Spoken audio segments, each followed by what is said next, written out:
Every life has a story, and every story is worth sharing. Your story, my story, and our story speak of victory and defeat, joy and sorrow, resilience and vulnerability. They are not just our story, they are Christ's story in us. They are Kingdom Stories from Down Under. Welcome to Kingdom Stories from Down Under. It's a privilege for me tonight to have here as a special guest, Julie King. I've known Julie for over 10 years. She's a worshipper, she's a prayer warrior, she's a mother, a beautiful wife to Norm, and just somebody who immensely loves Jesus. And tonight, it is a true honor to have and a privilege to have her share her story with us. Julie, welcome on the show. Thank you so much. Always smiling. Why not? Do you ever not smile? Ask my family. It's beautiful. You're always delightful and just ready to engage with anybody and just bring. I think you've got deep insight into people when you look at them. You see beyond, and that's why you can smile. It's beautiful. So let's say you're at a dinner table and everyone shares their stories and eventually they get to you and they say, "So Julie, what do you do? What do you tell them?" What do? Yeah. Well, as you said, I'm a mother and a wife and a grandmother. I don't think you mentioned that. No, I didn't. I have to be careful with that one. 3 beautiful grandsons. But most of my time is spent in worship and prayer. I have lots of beautiful friends who are also into prayer and worship, and we spend quite a bit of time together, and we're just in the presence of the Lord. Yeah. And really wanting to know His heart for what we are to pray. Yeah. If anything, sometimes it's just a matter of being in the presence, bringing the things that we have on our hearts and worshipping God and watching Him work. Beautiful. When did you start worshipping? How young were you? When's the first time you remember actually singing? Oh, I was probably about 2 years old. I can remember a number of different times around about that age in church. Yeah. And around the kitchen table. Yeah. With my family, because my mum and dad both sang. Oh. My dad was choir master, and they were all into musical comedy and things like that. They're part of the Methodist Music Society. And my dad always had choirs, so we were brought up with that singing and making harmony and music unto the Lord. Yeah. Learning to hold our own with a melody and Yes. with a harmony. There were 4 of us until my little sister came along later, but so we had 4-part harmony practically. Yeah. And what part did you play? Or did you sing? Well, I shared with my mum the alto part from quite a young age, but Nice. otherwise I would have sung the melody when I was younger. Soprano. Well, yeah, go between the two. Yeah. Nice. Was it easy? Did it make sense to you? Like you could... Music's always made sense to Yeah. me. Yeah, it's... And then you learn obviously the notes and everything, the chords as well? Or you just not still by really, the ear? No. I was never... I learnt at a young age. My dad played a little bit of piano, but it was actually his mother that was musical. It was her piano that we learnt on. So I knew the notes on the piano, and I could do a little bit of picking out a tune. But that's about all my dad could do until he was older as well. Mm-hmm. But I was about maybe 8, and I asked if I could play the guitar, to learn to play the guitar. Mm-hmm. Playing the piano wasn't for me, and it was also very expensive to get lessons. So Yeah. my parents took me as far as they could, but so they bought me a little guitar, and I went into town and took a few lessons there. So was it a big size, or just there was a smaller size? It was it was a normal size, I think, but I don't remember it being particularly big for me to carry. So Were you able to hold the chords to press down the yes, strings? but it's very difficult to begin with. Yeah, because I was going to say... I used to get very sore. Yeah. And I think I only took maybe a term with that, and then my brother had picked up a bit of guitar as well, so Yeah. he and I did a bit of playing, Yeah. such as it was. Yeah. And for a long time after that, I let it go. I didn't do anything but the singing. Mm-hmm. And it wasn't until I think we were in Sydney, so I was away from home Mm-hmm. and pretty lonely. And so I picked up my guitar again and started playing. Yeah. And I think I probably wasn't doing a whole lot of worship songs at that time. Yeah. It was only after I got resaved. Resaved.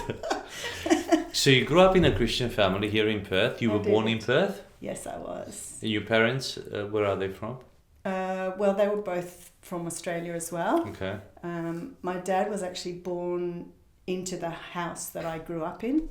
Nice. His parents, I don't know, I think his father was of Scottish origin anyway. His mother was from Cornwall. My mum grew up on the farm down south until things changed and they had to come to the city. My grandparents had TB and my grandmother actually died when my mum was quite young. Yeah. So because he wasn't particularly well, he couldn't work on the farm anymore, so he brought his family to the city, and he actually remarried and they had another 3 children. And my mum always thought of her as mum. Yeah. And we thought of her as Nan, because she was the only grandmother that we had actually. So, Yeah. what was the question? No. So you grew up in Perth? Yes, that's right. What school did you go to? I went to North Perth Primary Perth, School. Primary, yeah. Yeah, where my father and his brothers had been. And so you lived in North Perth as well? That's right, yeah. And then I went to Mount Lawley High School. Mm-hmm. I did a year at what was called then WAIT, WA Institute of Technology. Yeah.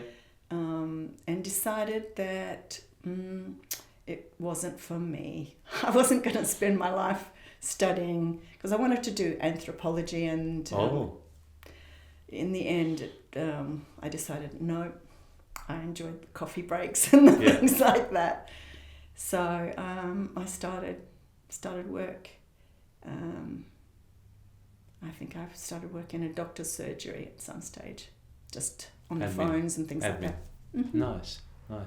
Yeah. So you grew up in a Christian family, as you said. Your dad was a strong Methodist and very musical, and you love being in church and with all that buzz around you. Yeah, I did. It was just like family to me. Yeah. And it was like I didn't know anything different. My parents were already involved in the church very much before I was born. Yeah. So I was taken to church. I was in the womb. I was taken to church afterwards as well. And my parents also went out to Scarborough Methodist and started the Sunday school out there even before they were married. Yeah. So we used to trek out to Scarborough from North Perth. No, in the car. Scarborough Beach Road all the way. Yeah, that's right. Yeah. Nice. It was a long trek because we used to do it quite a few times in the week, but it was just life to me. And I think I was 5 years old just before I went to school. I went to a Christian camp during the holidays. Mm-hmm. And at the end of that camp, they said, who would like to have Jesus as their friend? And I'd made a couple of little girlfriends on that week that we were there. And I thought, well, Jesus is already my friend. I don't see the point in putting up my hand. But they weren't putting up their hands either. So I kind of went, well, why wouldn't you want Jesus as your friend? So I put up my hand. Nice. You broke the ice. Yeah. Not that they did. There was only a few of us that did. And my mum thought that was a big deal when she heard about it. She was over the moon. But of course I didn't really understand that everything. at all. Yeah. Although you did desire the Lord, obviously, but in a 5-year-old's heart and mind. Yeah. I loved the Lord. I knew that He loved the little children. Yeah. And we used to sing about it all the time in kindergarten. I was the star, I think. Yeah. of the kindergarten. And then when did you have your second coming? Well, the second one was when I was turning 40 years old. Oh, 40. Okay. So let's wind back. There's a little bit of time in between. What did you do in your teenage years? My teenage years were, I was getting further and further away from the Lord. Okay. He was making less and less sense to me. And I had started, once I went to school, I started to recognize that I was not the good little girl that I thought I'd always been. And that there were forces out there that could cause you, even when you were trying to be good, could force you to be what people thought was not good. And you would suffer the consequences for that. Yeah. And of course I knew the Bible, and I knew that there was an angry God out there. Mm-hmm. And although I knew that Jesus loved me, I got to feel that I wasn't a child anymore. I was responsible for my own actions, so maybe Jesus wasn't interested in me anymore. And this God, this Father God, was a bit of an angry God. And I hadn't experienced that except in as I was saying before, that when I was being told off for anything, I had the sense that I wasn't being loved. And nobody really explained to me afterwards that they did love me, but they loved me so that they had to tell me off, if you like. Yeah. And that the angry God that's angry, he's angry at sin because he loves us so much. And he will always love us. And he will do whatever it takes to bring his children home. So I went basically slowly, I guess. I actually started working on a Sunday. I had been doing some work during the Christmas holidays in a children's home. Yeah. And they wanted some weekend people, but they wanted Sunday. So I got permission. Because I was in the choir anyway. The choir was usually at night. Yeah. So I used to go on a Sunday night with my dad. Okay. So that was the kind of excuse. Yeah. But when I was 18, I left home and went north. And from then on, I didn't go home. For work or? Yes, I did. I got work up in Port Hedland. Is that where you met Norm? No. You got to wait a while. Yeah. So was it more of an escape for you?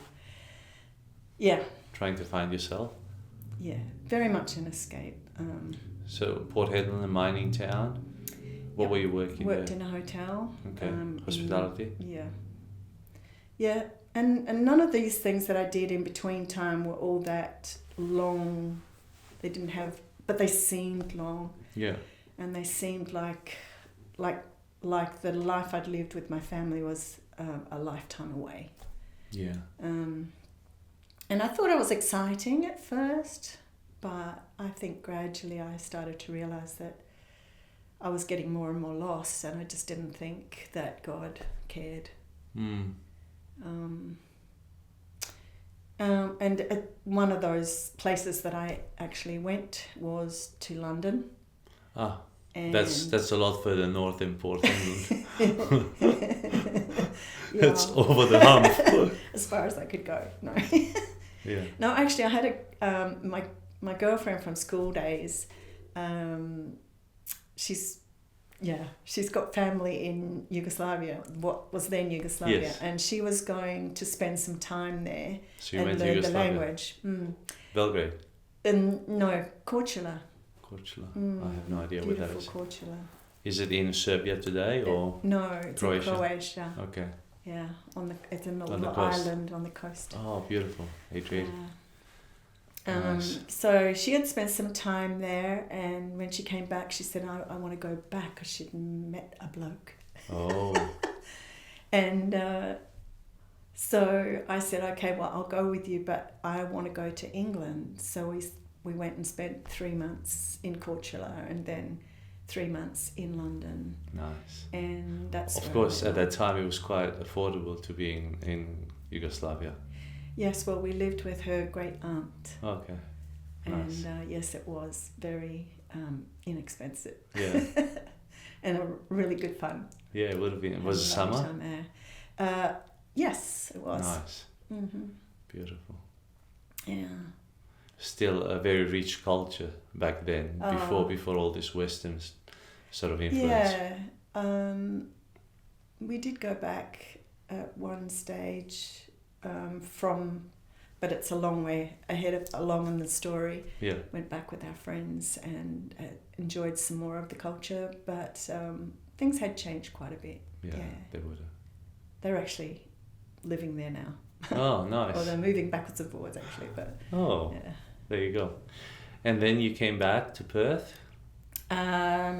Yes, after I'd met Norm the first time, I came back for my... So you met Norm in London? Yep, we actually lived together.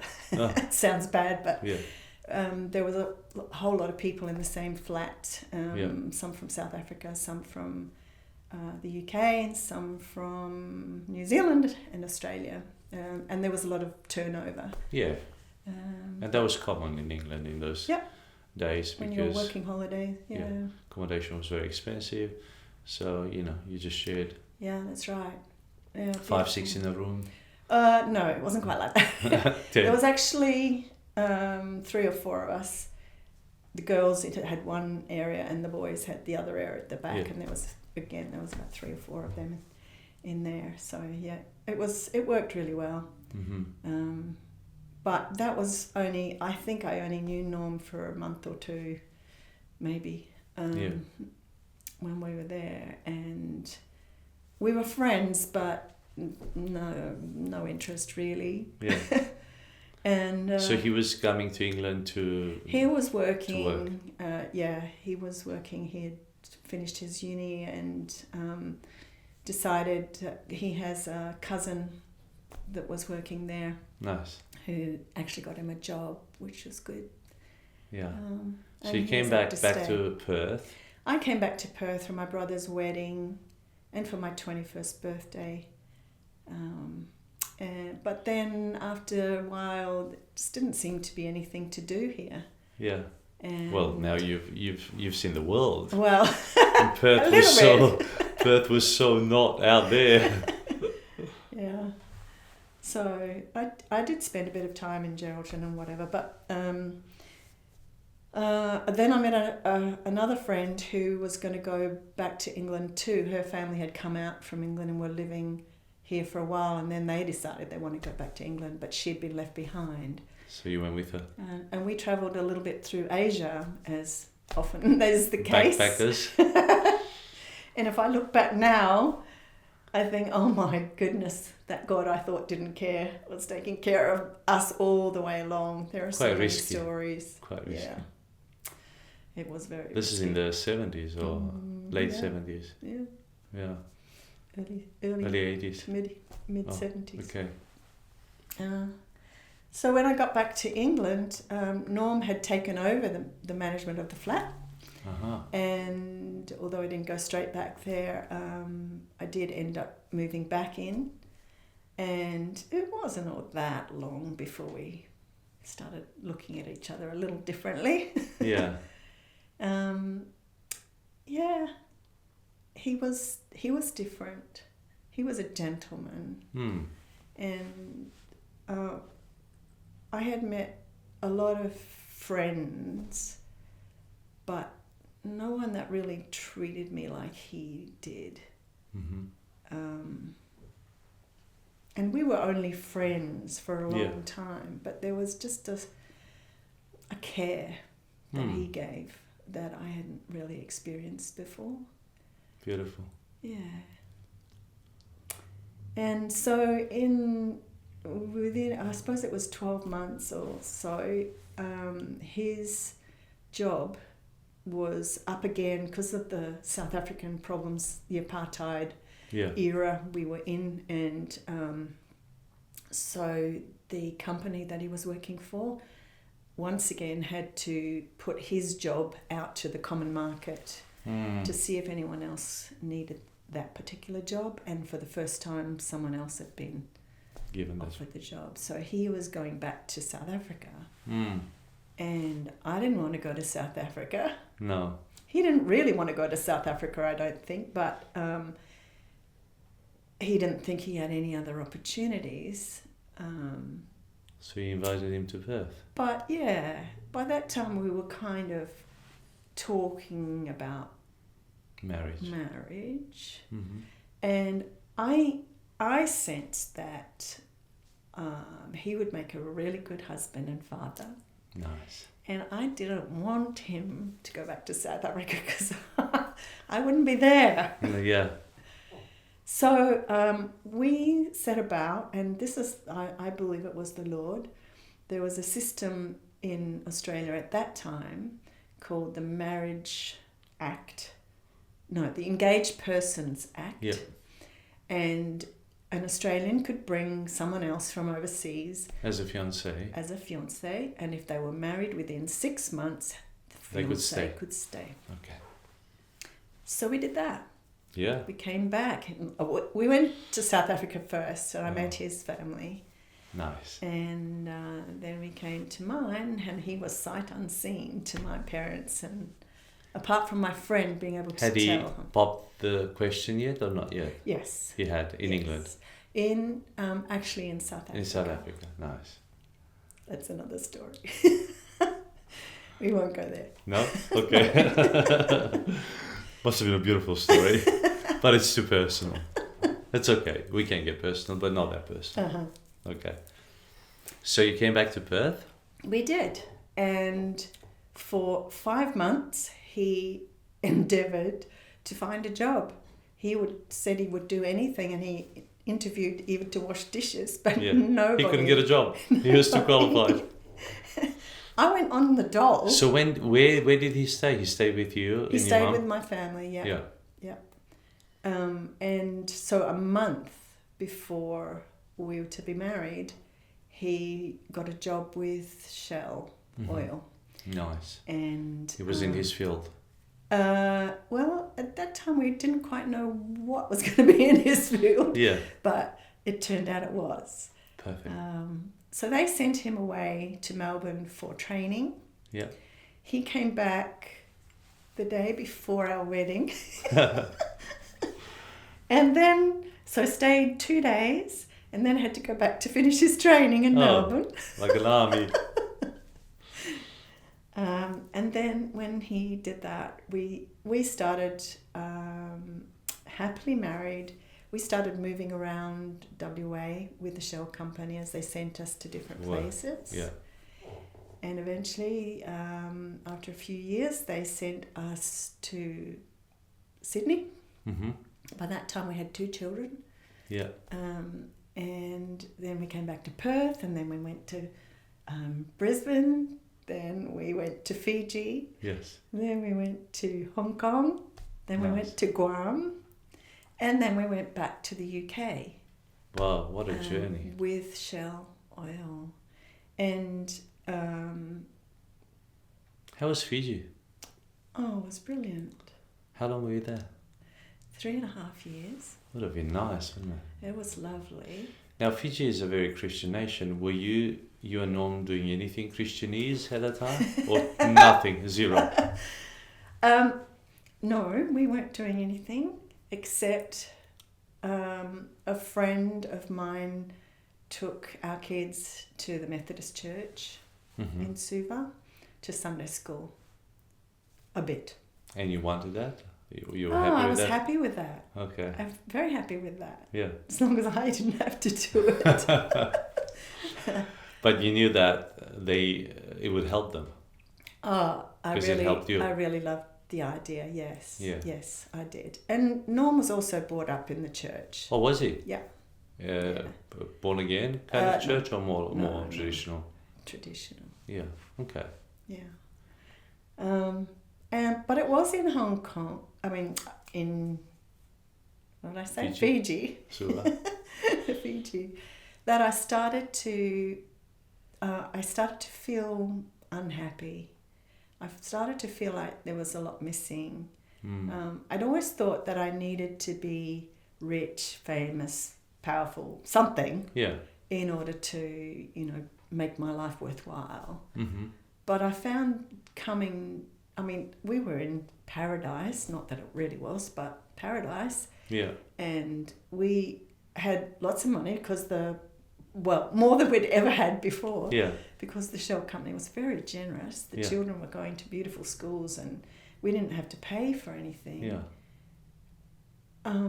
But I was less and less happy. And actually our marriage wasn't as happy as it had been either. And Norm was always busy, of course. He was always trying the new job, the new people, all that sort of thing, which is absolutely what he had to do. But I spent a lot of time playing golf, mahjong, all those sorts of things that these wives do. Yeah. And had some lovely friends. We had some beautiful times, but it wasn't enough for me. Yeah. I actually started reading my Bible again. Okay.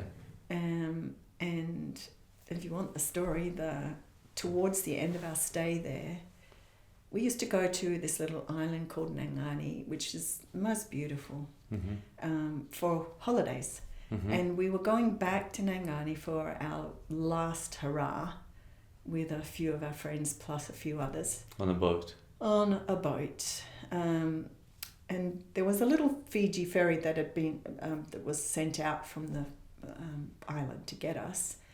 But we also had the boss of Shell had a new boat that he wanted to take out, so a new speedy boat. Nice.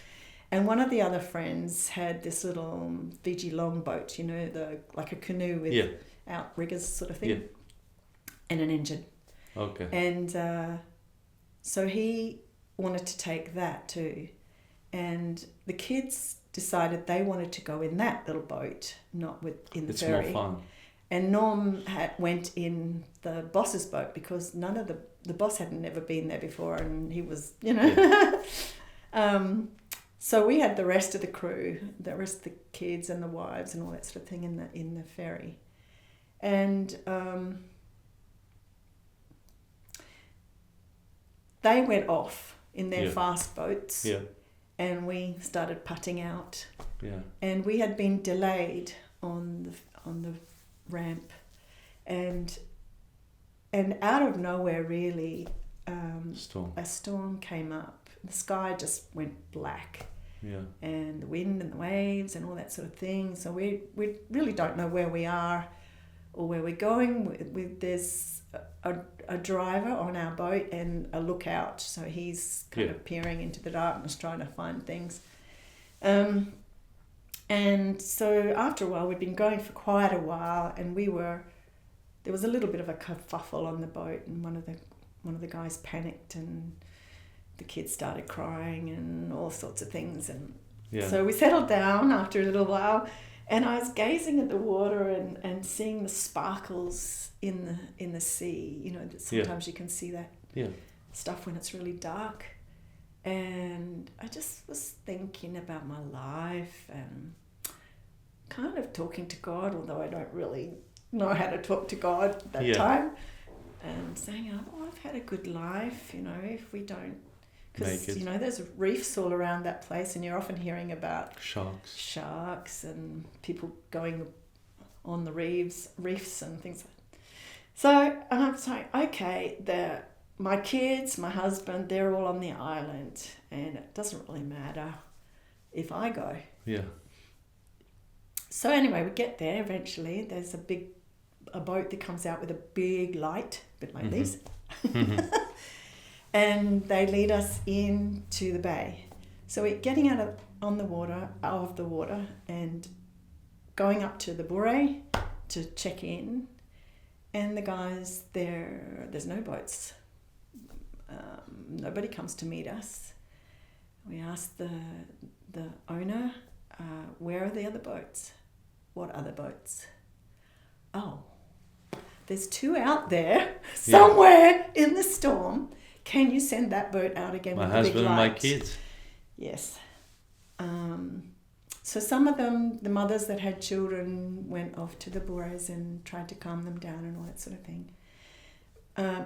My husband's niece from South Africa was with us. Mm-hmm. We went, he said no, he couldn't do that. They had to wait, it was too dangerous. So Tracy and I went down to what I believe was the point where we had come around, thinking we could see something maybe if there was anything to see, but the wind was and the darkness was just too intense. I sat on the sand there, was not aware. I think Tracy put a jacket around me at some stage because it was raining. Yeah. And I don't understand it, but I went to a place somewhere deep inside me that was dark. Well, it wasn't dark, it was grey. Mm-hmm. And it was like, it was empty, but I knew God was there somehow. And it wasn't, I didn't feel that was a good thing, because I'm still thinking this God, he knows all the things I've done wrong. Yeah. And I'm thinking, I can't make a bargain, if you bring my kids back to me, I'm going to be the good girl now, or whatever. Yeah. But I said to him, if I'm never going to see my family again, then you're going to have to be everything that I was ever taught as a child that you are. That you're the one who is everything to me. Yeah. I don't think of you that way, but that's what you're going to have to be for me. Yeah. If I'm going to want to live. Yeah. And up until that point, I had been scared of dying because my life hadn't been worth anything yet. Yeah. And but I felt like my life would be pointless living if they weren't in it. Yeah. Anyway, at some point in time, it seemed like a lifetime again. I was aware of some movement, and then Tracy obviously was calling out, but by the time I came to, she was already halfway off, off the beach. And I said, "What?" And she said, "They're saying there's a boat." I said, "Only one boat?" Yeah. As I was starting to get up, and she said, "That's what they said." So she's yelling, I'm yelling, and then I started running, and as I was going, I said to the Lord, please let them all be on the same boat. And they were. It was a prayer. It was a real prayer. It was, yeah. And the boat that the children had been on went down. To cut a long story short. It did. It did go down. And they were... rescued. Yes. That's Norm's part of the story, because that was... For him, that was the scary thing. So they rescued the other? They did, but that was difficult because they were a big boat. Yeah. And the others were in ferry. the water. Oh, in the water already. Mm. How old were your kids? They were 7 and 9. Wow. Actually, no, they would have been a bit older than that. Might have been 9 and 11. Yeah. And Erin has always been terrified of sharks. Yeah. And so dark water was a thing for her. She screamed as they hit the water, and it just pierced Norm's heart. The boys, on the other hand, were singing, turn on the sun, light of the world, shine everyone. They thought it was a bit of a joke. Yeah. Anyway, Norm was directing the big boat. Yeah. And they'd get close up enough to put out a rope. And then they'd get too close. And the guy that was driving the canoe boat, he said he thought they were going to die in the propellers because they were being swept in. Drawn into. But eventually they'd go around and around again, and eventually they got them all on. Wow. And then they started going. They had no idea where they are now. Yeah. They start going, and in about half an hour, the clouds parted, and there was a full moon. Wow. And they could see that they were heading in opposite direction to what they were supposed to be going, so they turned around and came back. But the moon didn't stay out the whole time. It was just long enough for them to see that they were going the wrong way. And when they came off the boat, each of them in turn, I took into my arms and I said, God has brought you back to me. And that was Maundy Thursday, 1993. Wow. And we spent the next day in shell shock on the island. What could have been? Yeah. And on the Saturday we decided to go back, and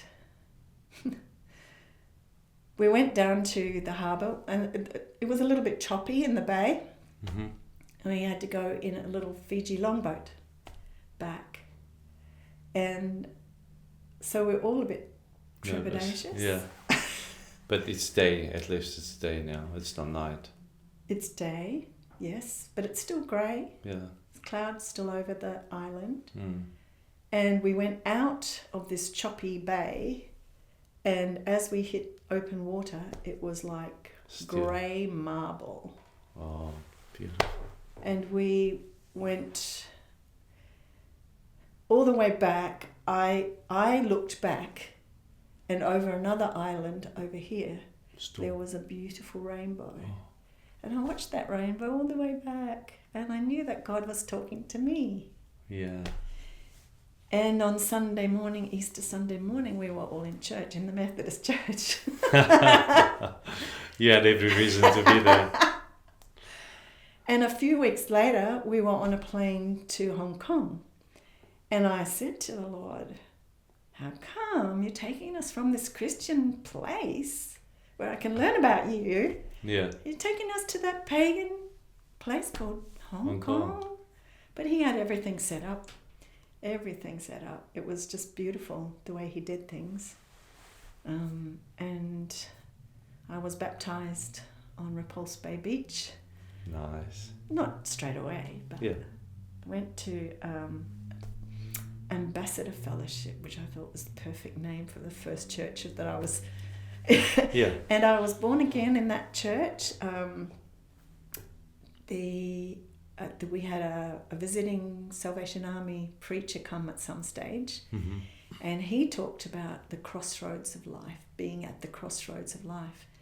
And every morning that I had gone to that church from the time we reached Hong Kong, I had cried my eyes out. We had a beautiful lady who would play the piano and sing all the old songs. Nice. And I'd just be weeping. And when he spoke about being at the crossroads of life, I went, right, this is it. This is it. And I spoke to them afterwards and I said, I want to be baptized.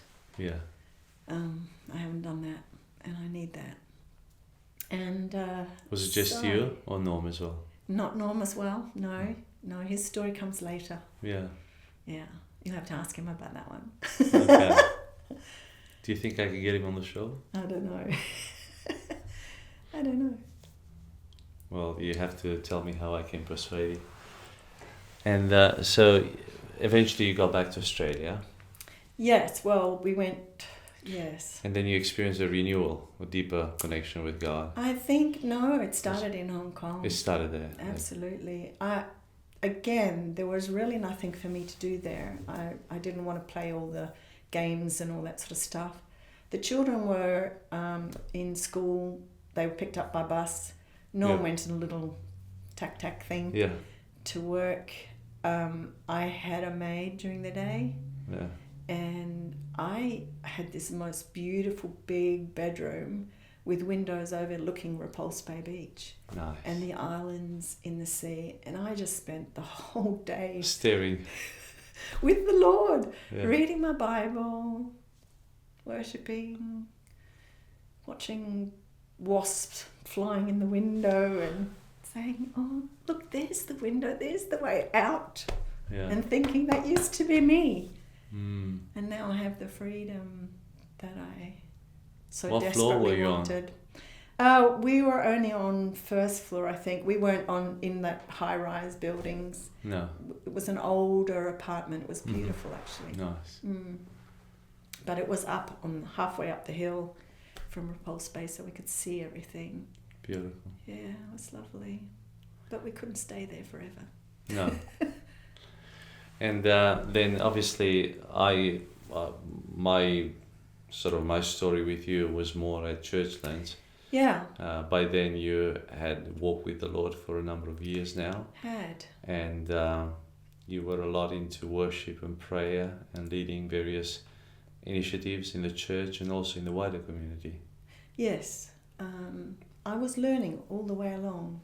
All the different places we went, all the different churches that I attended and the groups that Bible studies I went to, all of those things, the Lord had planned for me to learn new things.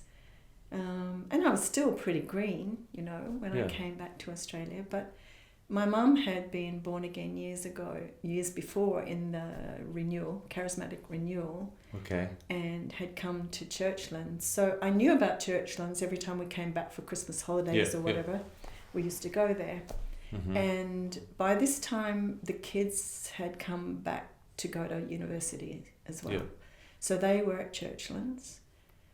And so Norm decided actually that he wanted to be there as a family. Beautiful.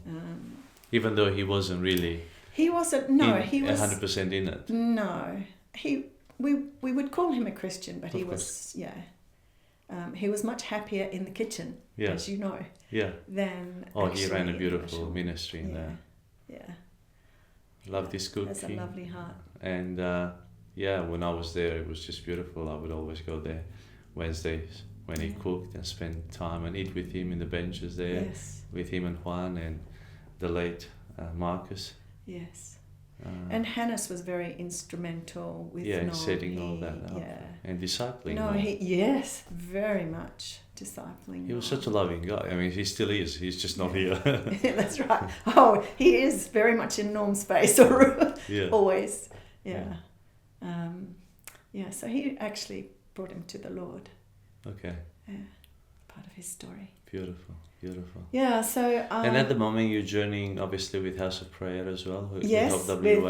With Candice Lau. Yeah.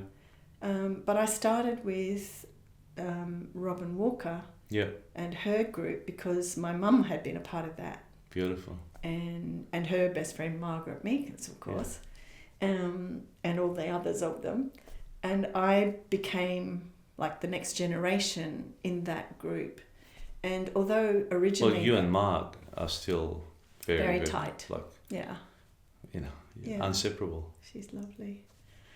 And doesn't Norm get jealous? No. No. So I was just taught, again, beautiful mothers and sisters I had in those groups. And we learnt in 2001...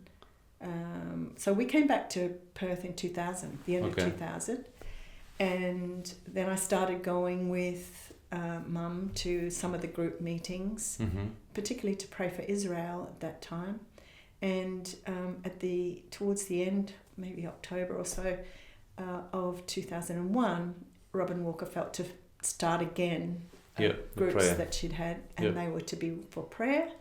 The Lord taught us amazing things. I mean, we had no idea what intercession was. Yeah. We just thought we did Prayer. praying. Yeah. And we did. Yeah. But he showed us It's a good start. so many things that have just opened my eyes to the way he works and the power that comes through waiting on him and worshipping him. And Yeah. we really don't have to worry, and we really don't have to strive.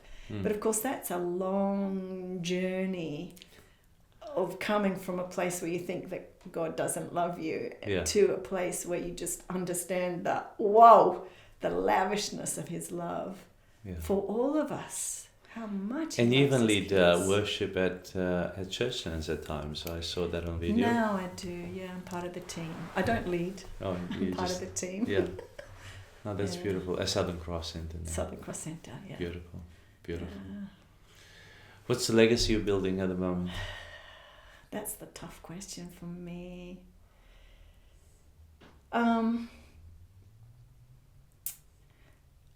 I want my life to be the legacy. You know, the way I live my life Yeah. to be the legacy. I think I looked up the word legacy and inheritance, and it had, some of it was, one of the ones I liked was like a ripple Yeah. in the water, like so throwing a stone into Yeah. the water. I And feel it carries on. so God just threw me in the water Pond. in this little pond, Yeah. and I want those ripples of His love to go out, and I want that I don't have to say it so much as live it. Yeah. That people will see the glory of God and know that He loves them, Yeah. and have a hope. I see so many people that don't have any hope for That's the right. future. That's right. Even Christians at times. Oh, yes. Yeah. Yes. And I think you're trying so hard, but just relax for a bit and Yeah. let Him love you. I think that's the hard part. And I know how that feels because I didn't let Him love me either. Yeah. He was desperate to love. It's not about what you're doing. It's about what you shouldn't be resisting. Yes, I like that. Yeah. Yeah. So because music is such a big part of my life, I love the song, Life Song Sing. Mm-hmm. Let my life song sing. Yeah. Of His glory, of His love, Yeah. of His faithfulness. Yeah. And of the truth that He is, you know, and the justice that He Yeah, is, yeah. and the mercy that He is. All of those things which I have learned late in life. Yeah. He's just so beautiful. Yeah. And I want that for so many. I love this. Thank you, Julie. I really, really appreciate this. And I think, you know, just this, the heart of everything that you're saying is that you want the glory of God to be experienced by people so they see the glory of God, the love of the Father, and to let themselves be loved by God. Just to allow that. I think that is beautiful. He's Thank done you it so all. much. Yeah. Well, friends, what an amazing testimony. What a beautiful life. What a beautiful legacy.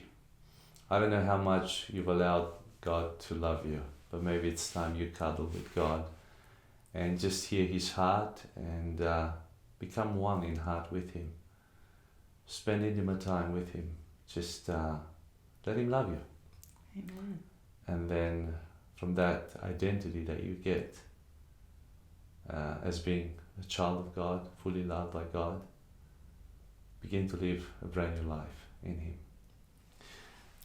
If you love what you're watching, what you're hearing right here, please do share it with other people. Tell them about Kingdom Stories from Down Under. Give us some good ratings out there in the virtual world, and come again on this channel and watch us again next week, or hear us on Apple Podcast or Google Podcast. It's a privilege and a joy for us to bring you these amazing stories, and I hope they bring a lot of blessing to you. We'll see you next week. Thank you for joining us on Kingdom Stories from Down Under. We'd love it if you would subscribe, rate, and share these stories with your wider community. And remember, every story is worth sharing, including yours.